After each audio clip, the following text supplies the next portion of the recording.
Well, guys, I have a parasite. Parasite! I got that Venom, not knowing when I'm never gonna slow up and I'm ready to stand. Welcome to Failin's Big Screen Scenes.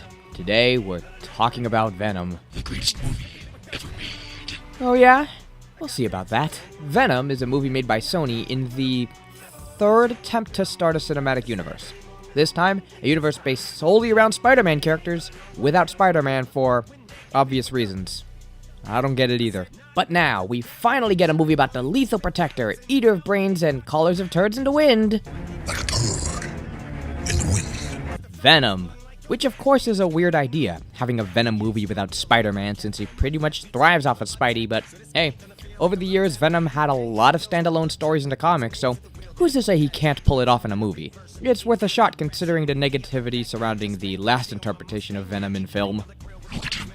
He's all scrawny, puny, not worthy of being called Venom. It's not that bad if you consider how Eddie Brock is in that film as a less responsible, hate-filled Peter Parker, suiting as a striking parallel to drive home the message of how hatred can corrupt a person. Save that for another review. We need to talk about my movie. Okay. Sheesh. Just trying to prove a point. So Venom is about a dude called Eddie Brock, played by Tom Hardy.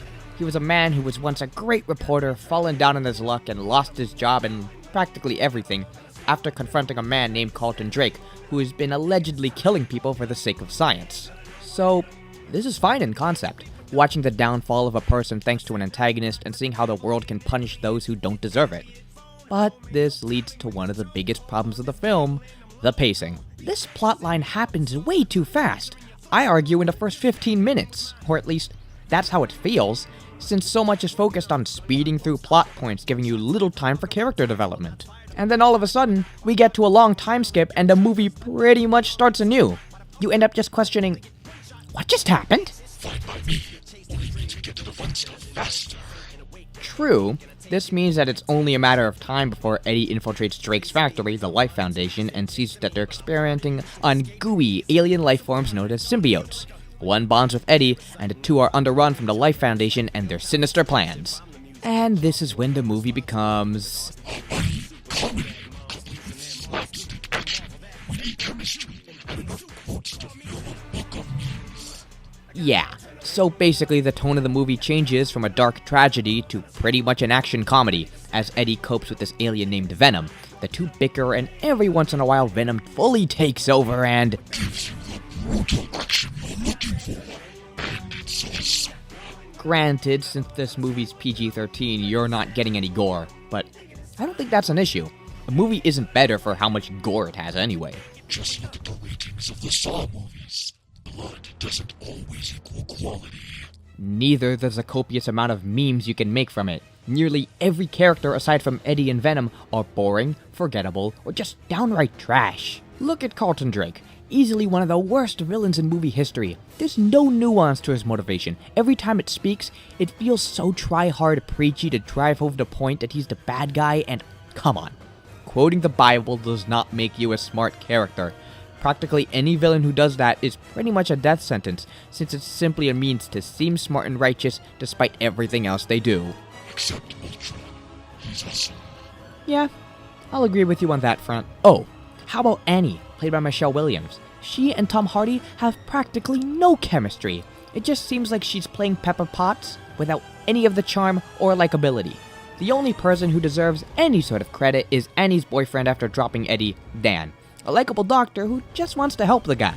He's trying, okay? It's better than just having him be that jerky dude cliche to get the audience to cheer Eddie on and get the girl. When it's Tom Hardy who steals the show, he acts far better than anyone else in this film and has the best superhero romance since Thor and Hulk. Yeah, but... It's incredibly funny and enjoyable and is a delight every second he's on screen. You can't help but be entertained. Yeah, but... But what? A single character doesn't save a film. It looks muddy, the CG needs work. A lot of aspects about Eddie are told to us rather than implied through action. Plot holes, gaps in logic, motivations change on the fly, forgettable music. Minus the Eminem theme. Almost everything about this movie is terrible. Right.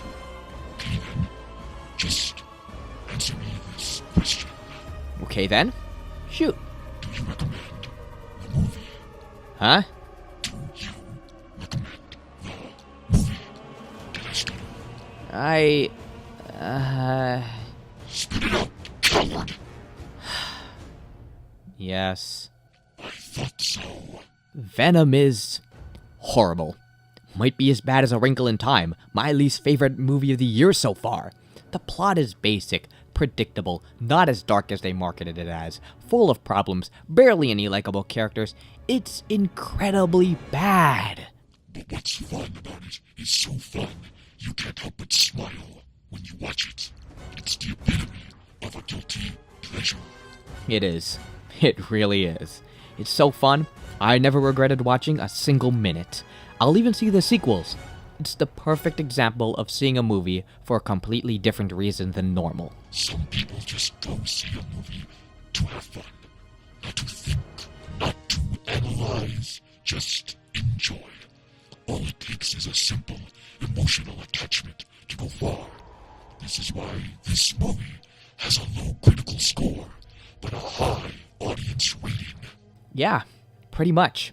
Venom is the perfect example of not being afraid to be nasty. It just wants to have fun, and wants you to have fun too. And I had a lot of fun. So yes, I recommend this lovable, hilarious, terrible movie. That is much more like it. That was my review on the 2-hour meme that was Venom. Trust me, this movie has me so conflicted, but I had to recommend it. It's that enjoyable. I'll see you next time. Now, get out of here before I eat your brains. I got that adrenaline, venom, not knowing when I'm never gonna slow up in 'em. Ready to snap any momentum, thinking it's time to go get 'em. They ain't gonna know what hit 'em when they get beat with the venom. I got that adrenaline, venom, not knowing when I'm never gonna